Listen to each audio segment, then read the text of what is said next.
Everyone. In this video, we're going to talk about random variables. Now, what I like about this unit is it's going to bridge the gap between, it's going to use both the stuff we learned in the first unit, which was summary statistics, but then it's also going to talk about probability. And so we're going to look through a lot of topics that we've already talked about, but through a new lens. So we're back in Excel here, and we have our first example, which is review. Imagine we take 3 coins and flip them simultaneously. We want to write out the sample space here. So the sample space for this particular problem is we could have heads, heads, heads. We could have heads, heads, tails. We could have heads, tails, heads. We could have heads, tails, tails. And those are all the combinations where heads comes first. Then we have tails, tails, tails. We have tails, tails, heads. We have tails, heads, tails. And then we have finally tails, heads, heads. So there are 8 different values here. You can see my count is 8 down at the bottom. But we have our sample space listed. And we knew it would be 8 because each coin has 2 possibilities. Raised to the 3rd power gives me 8. So using our counting principles and listing out the sample space, they match each other. Just a little check. So we want to find the probability of 2 heads.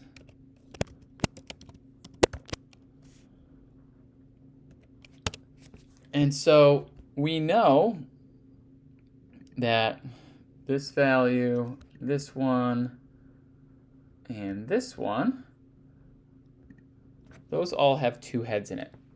Okay? And those are the only ones from the sample space that have 2 heads. And so for this particular problem, 3/8, we don't want a date. We just want 3/8. It's still making it a date. I love 3/8. Can I do it then? Nope. All right. So we put it in quotes. 3/8. Now it's 3/8. Okay. So the probability of getting 2 heads is exactly 3/8. Or getting exactly 2 heads is 3/8. And that's the theoretical probability. Okay. So here's a definition.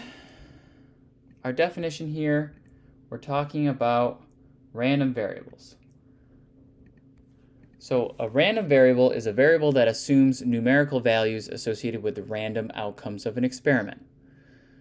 Now that's a lot of big words all in succession. So let's talk about what that means in the terms of our first example here.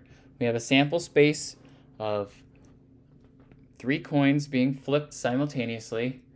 If we let X represent the number of heads present when we flip the 3 coins, X becomes my random variable.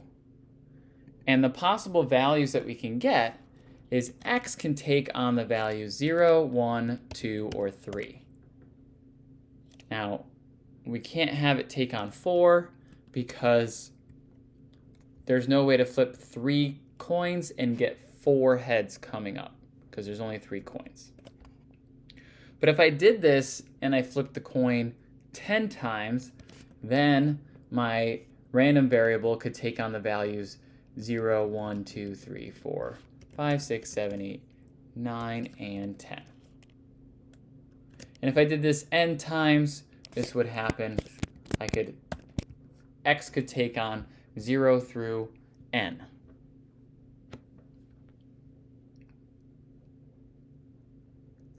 We can also talk about probabilities here, which we will in a minute.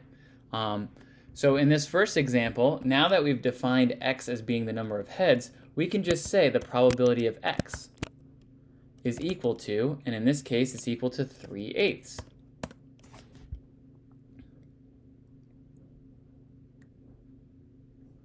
Or we can actually put the decimal. 3/8 is 0.38.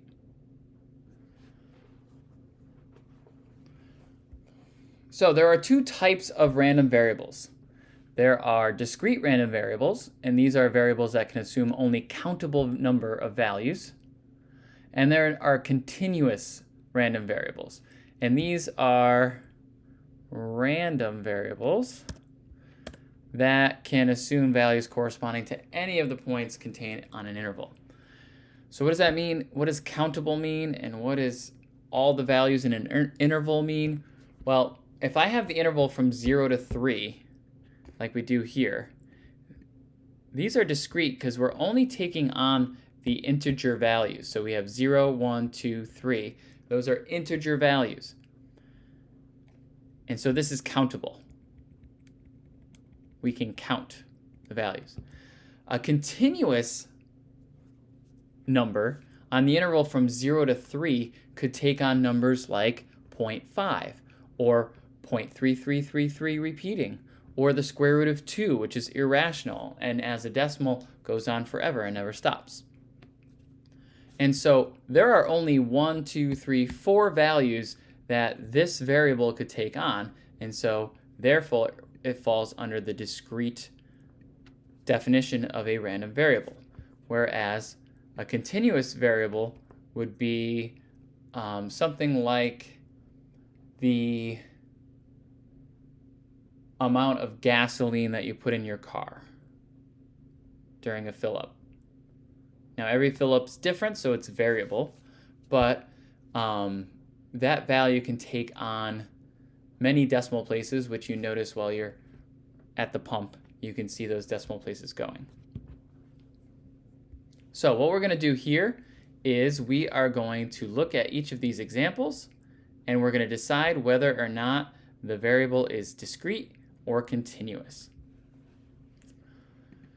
So the number of hours that it takes to fly to Hawaii.